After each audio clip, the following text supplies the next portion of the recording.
G'day. Wanted to cover off a topic about purchasing power and looking at ourselves and the Australian dollar, obviously internally, where we're investing locally and earning Australian dollars as part of our income, and comparing that on more of a global scale. So we're not comparing ourselves against our neighbour in terms of wealth or incomes. We're comparing ourselves around our global neighbours. Now, it wasn't that long ago that the Australian dollar against the US got to $1.10, and obviously parity is a dollar for dollar. Now, since then we're back down to, and I think it was around last time I looked, to the US dollar 71.85. So as people travel around the world, we're feeling extremely rich here. We're still feeling very rich there, and even at 90 cents, which had hovered around for a long time, we're doing very well. But all of a sudden we've had China slow down, the commodity prices have collapsed, and that's obviously brought down our currency. And what we've got potentially in the near future, where we will see the US will increase interest rates at some point in the future.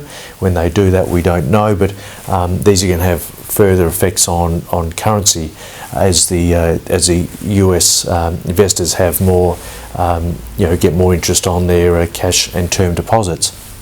So what we've been doing for many years at a high Australian dollar, and we've continued to do so even it's come down, we're keen to make sure that we're keeping our purchasing power on a global scale.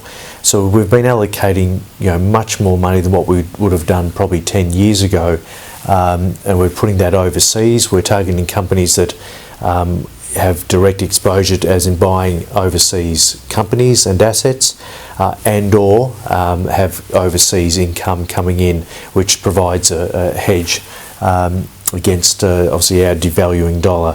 So to keep our buying power on a global scale, you need to consider companies that have investments overseas. We can get great exposure by going direct into international shares or via exchange traded funds or managed funds.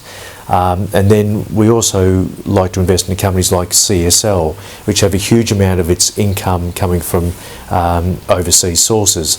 Another great example of that is AFSL, also Magellan Financial Group, and we've also got a group of smaller cap businesses that are in the technology area, software, that are getting a lot of their licenses sales from overseas.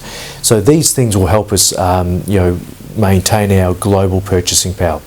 Hope that's interesting and of help, and I'll speak to you soon.